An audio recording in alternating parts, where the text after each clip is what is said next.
रूस ने अपने सैनिकों को ऑफर दिया है। दरअसल रूस के रक्षा मंत्रालय ने अपने सैनिकों को कहा है कि जो सबसे पहले अमेरिकी फाइटर जेट F-15 और F-16 को मार गिराएगा उसे सरकार की तरफ से 15 मिलियन रूबल्स मिलेंगे, यानी कि 1.41 करोड़ रुपए मिलेंगे।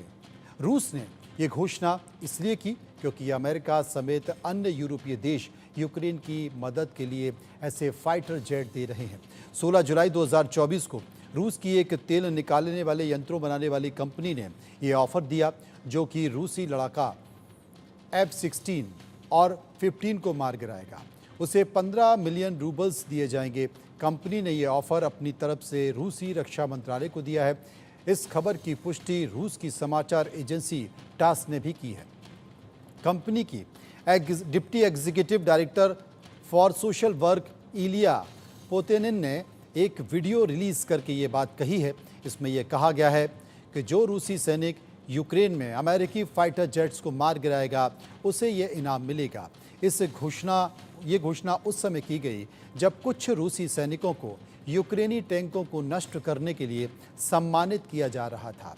इससे पहले फॉरेस्ट कंपनी के सीईओ सर्गेई ने जून में ऐसा ही ऐलान किया था। सर्गेई ने कहा था कि जो सैनिक पहला यूक्रेनी टैंक ध्वस्त करेगा उसे 50 लाख रूबल्स और 4.73 करोड़ रुपए और बाद में टैंकों को ध्वस्त करने के लिए 5 लाख रूबल्स यानी कि 47 लाख रुपए मिलेंगे।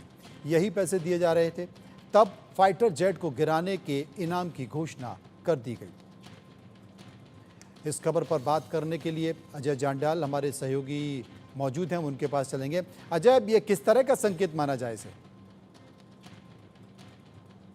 देखिए मनोज, साफ लग रहा है कि रूस जो है इनडायरेक्टली कहीं ना कहीं जो फाइटर जेट्स हैं उनकी जो चुनौतियां रहेंगी उनके लिए जो है इशारा है, और खासतौर पे यूएस के लिए भी कि किस तरीके से उसके लड़ाके जो हैं इसके लिए तैयार किए जा रहे हैं। दरअसल इनडायरेक्ट मैसेज जो है कहीं ना कहीं यूएस को और बाकी उन तमाम देशों को दिया जा रहा है कि जो लोग जो है कहीं ना कहीं यूक्रेन को मदद कर रहे हैं।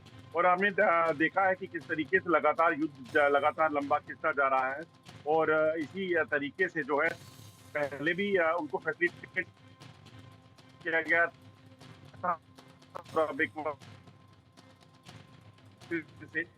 F-16 और F-15 के इन फाइटर नहीं जो कर रही है और सरकार के जरिए हो रही है, तो वो कहीं ना कहीं चीज बताती है कि लड़ाकों को तो तैयार कर ही रहे हैं, मगर साथ साथ एक संदेश उन देशों को दिया जा रहा है जो यूक्रेन के साथ खड़े हैं कि हम उनको भी बख्शने वाले नहीं हैं।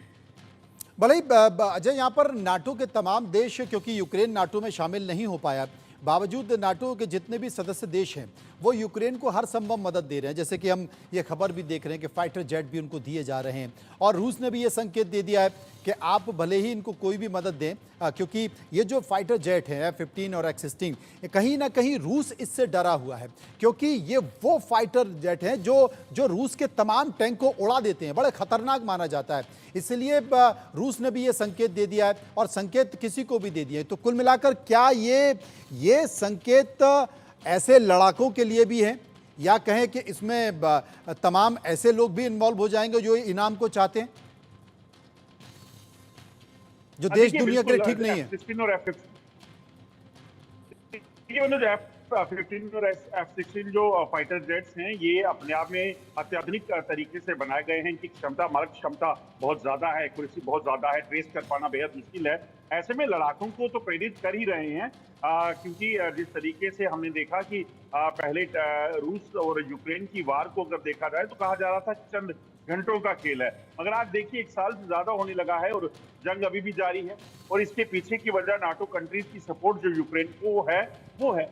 और इस तरह से अगर फाइटर जेट्स अगर आते हैं F-16 F-15, तो उसके बाद कहीं ना कहीं रूस के लिए जो है वो और चुनौतियां बढ़ जाएंगी, क्योंकि लगातार इतने लंबे समय तक युद्ध में रह पाना किसी भी ताकतवर देश के लिए भी इतना आसान नहीं है। ऐसे में अपने लड़ाकों को प्रेरित कर रहे हैं, और दूसरी तरफ नाटो कंट्रीज को भी एक संदेश दे रहे हैं कि हम अपने लड़ाकों के जरिए ही सही मुकाबला करने को तैयार हैं। मगर जिस तरीके से हालात इस वक्त बने हुए हैं, तो रशिया भी बहुत ज्यादा कहीं समय तक इस जंग को खींच पाए ये संभव नहीं है और उनके उसके लिए भी अभी आगे देखना होगा। मगर अभी तक उनको ये पता है कि F-16 व F-15 अगर यहाँ आ रही हैं तो उनसे मुकाबला करने के लिए हमारे लड़ाकों को तेज करना होगा, क्योंकि मोरल बूस्टिंग जो है वो भी बेहद जरूरी हो जाती है ऐसे क्षणों में। बहुत बहुत शुक्रिया करेंगे अजय डांडल का, जो विस्तार से जानकारी दे रहे थे कि रूस ने किस तरीके से लोगों को यह ऑफर दिया है और उस ऑफर के जरिए एक संकेत अमेरिका को भी।